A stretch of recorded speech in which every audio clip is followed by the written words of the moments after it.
Well, folks, if you're watching this, then I was unable to travel to Hinton today, or actually, I'm recording on Thursday afternoon, late afternoon, about 5 o'clock or so.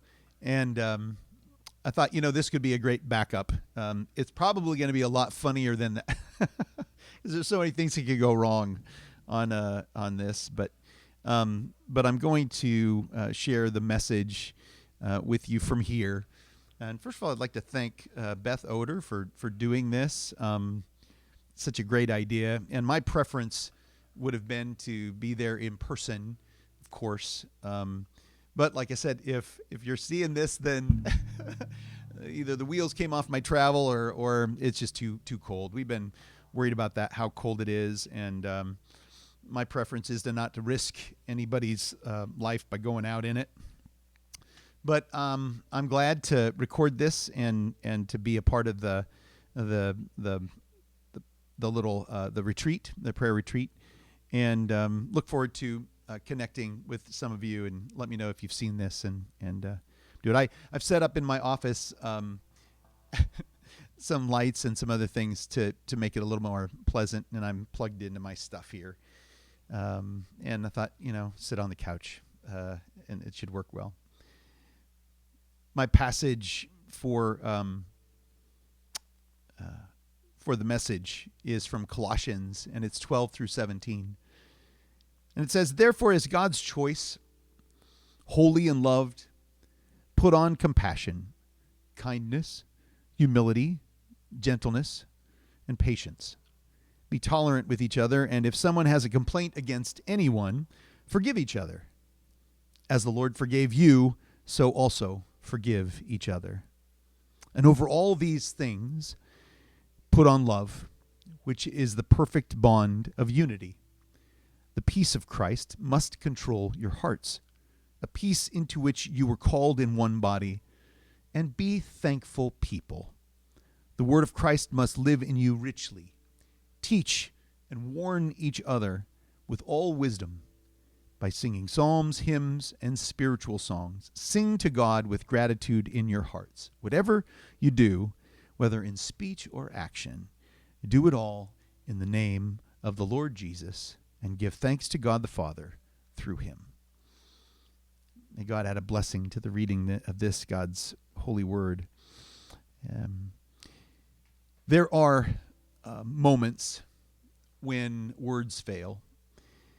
We all know this. We have this experience. Some of us learn this when we're struggling to extract our feet out of our mouths from something we've said, or we're trying to uncringe ourselves from something we've heard said. And I say feet because sometimes foot is just about half too true, the truth of it. Like Peter wanting to build 3 structures at the Transfiguration, foot just doesn't cut it. There are times when we say something or inadvertently do something where we're putting both our feet in their mouth.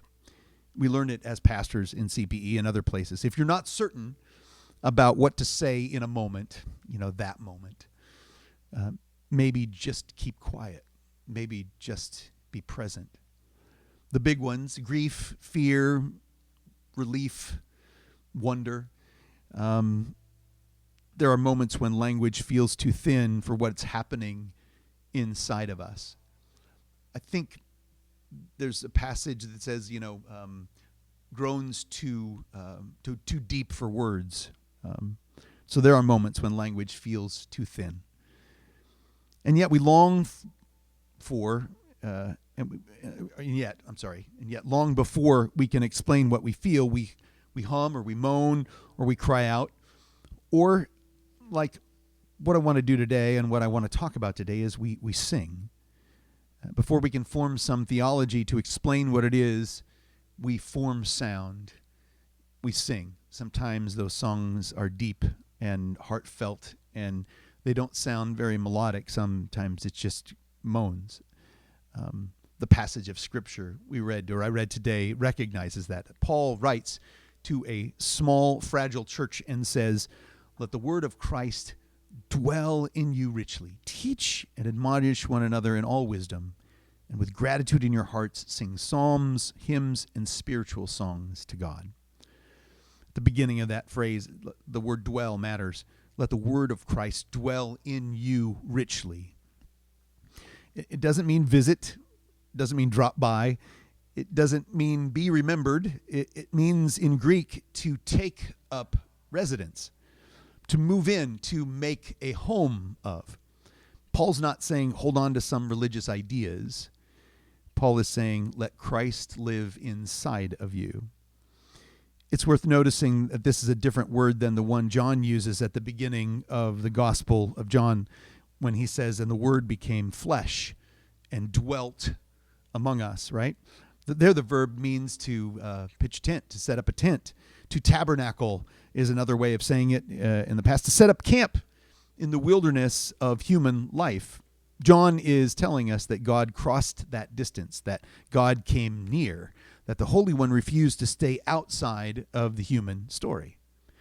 But Colossians steps even a little closer, becomes even more intimate. The word that once pitched a tent among us now asks to make a home within us, not as a visitor, not as a guest, but as a resident.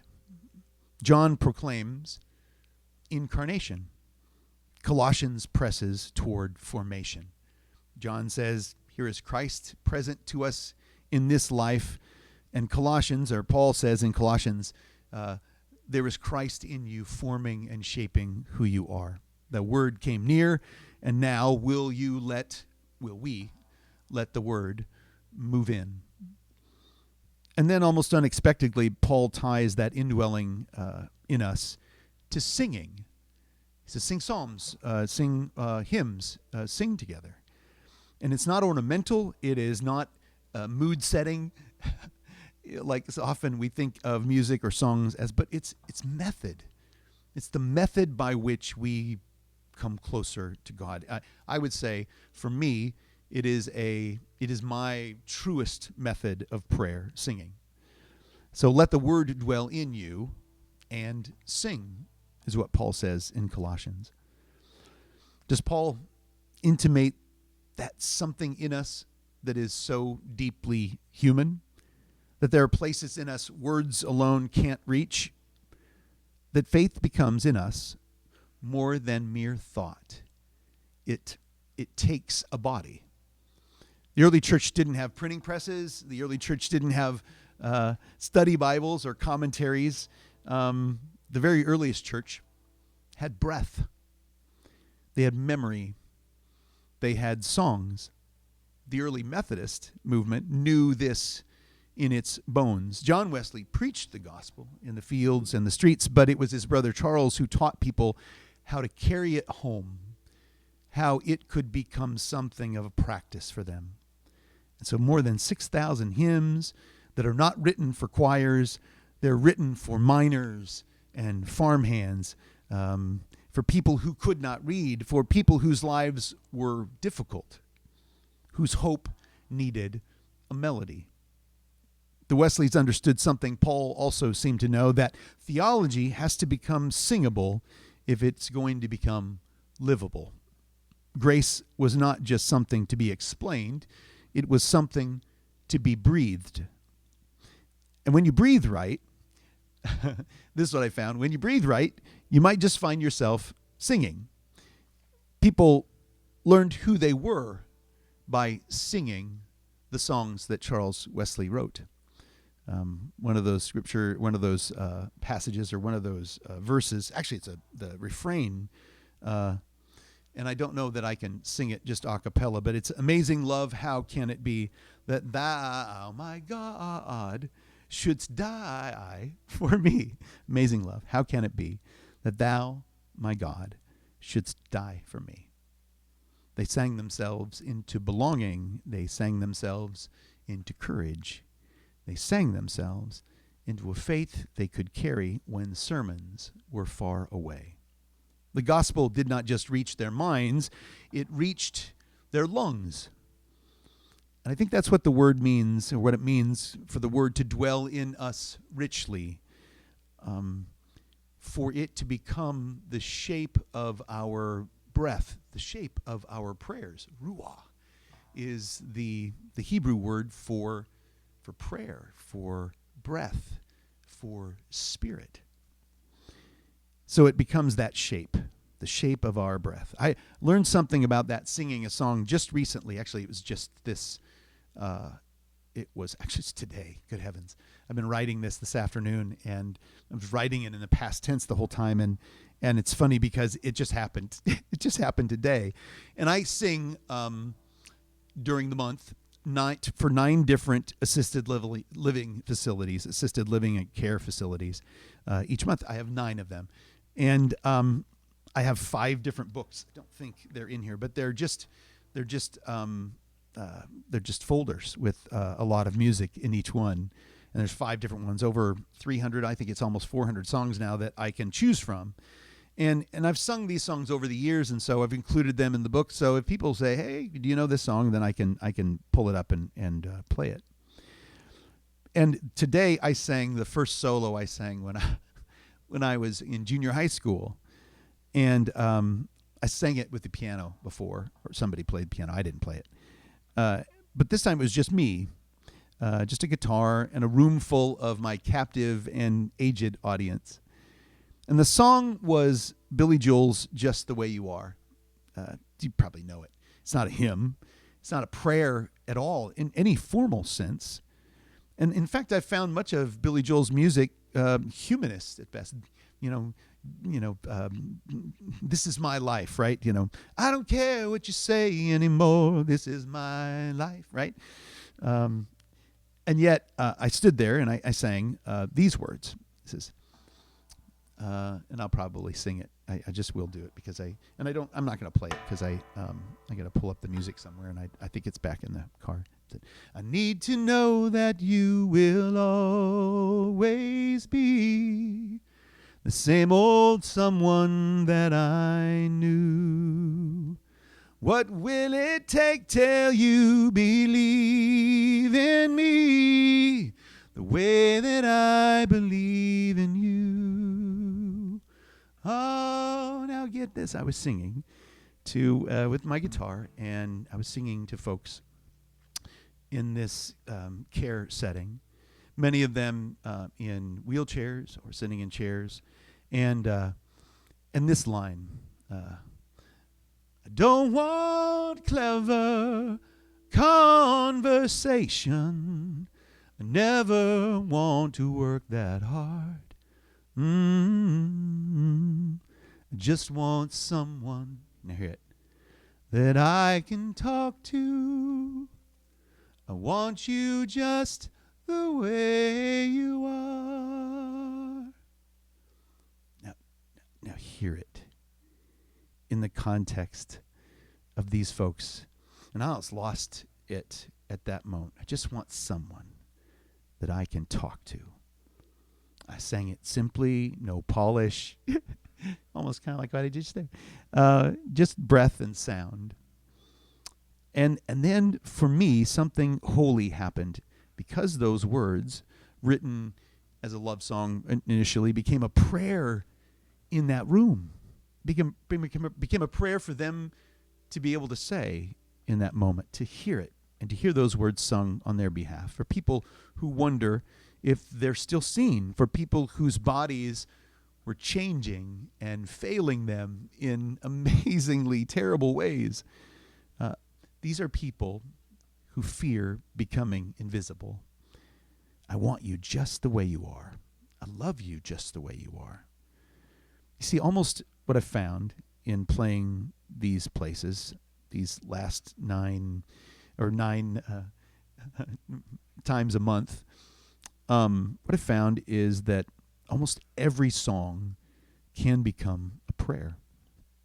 Some are brutally honest, some cry out for justice, some name a deep human truth that we cannot otherwise say. It has to be sung, has to be said in a song.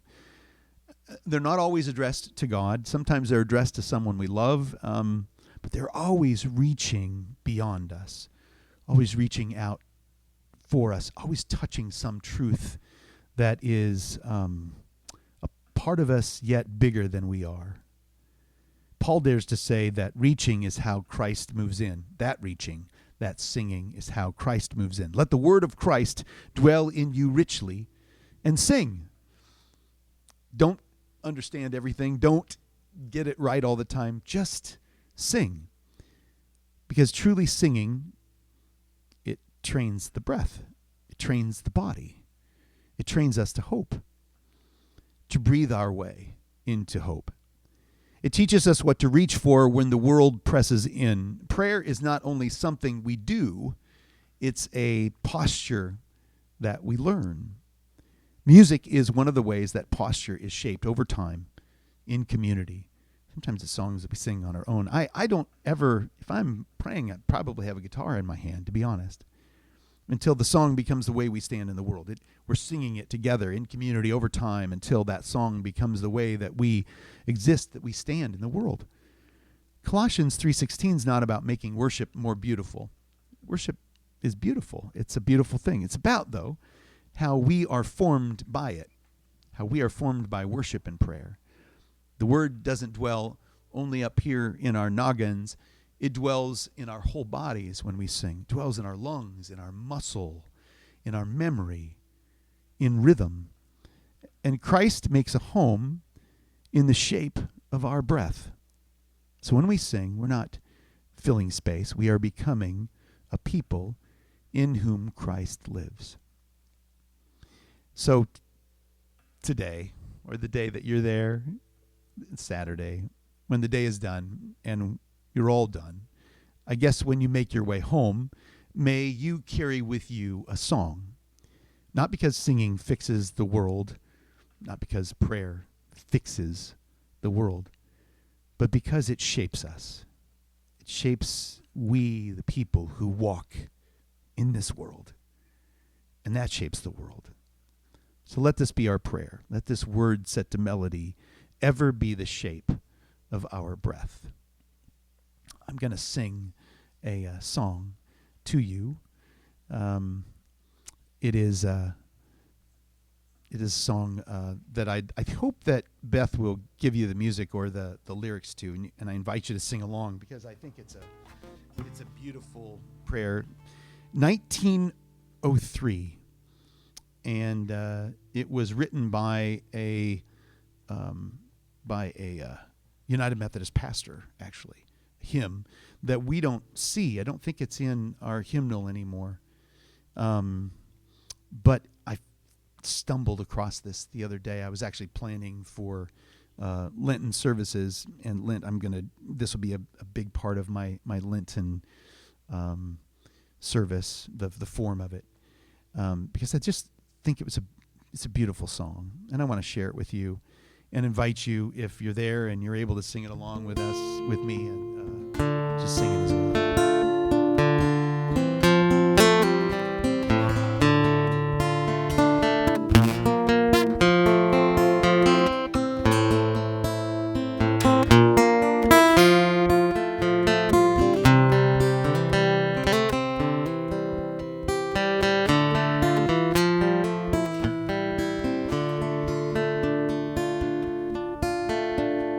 Across the crowded ways of life, where sound the cries of race and clan, above the noise of selfish strife, we hear your voice, O Son of Man.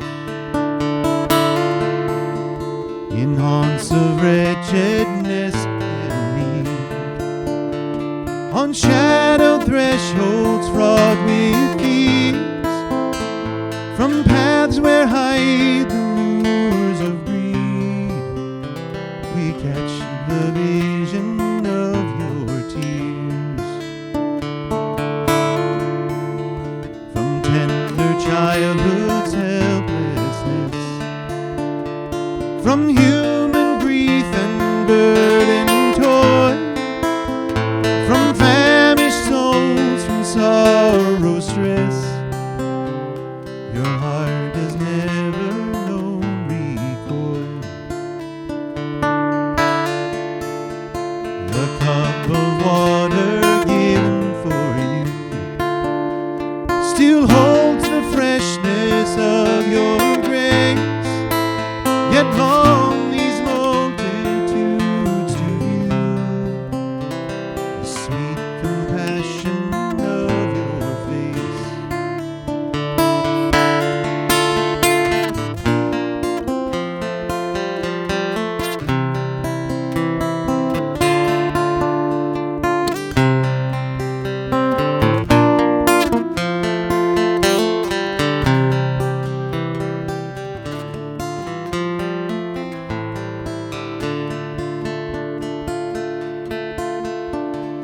Master, from the mountainside. Make haste to heal these hearts of pain. Among these restless throngs of light, oh, tread the city streets again, till all the world shall learn your love and follow where your feet have trod, till glorious from your heaven above shall come the city of our God.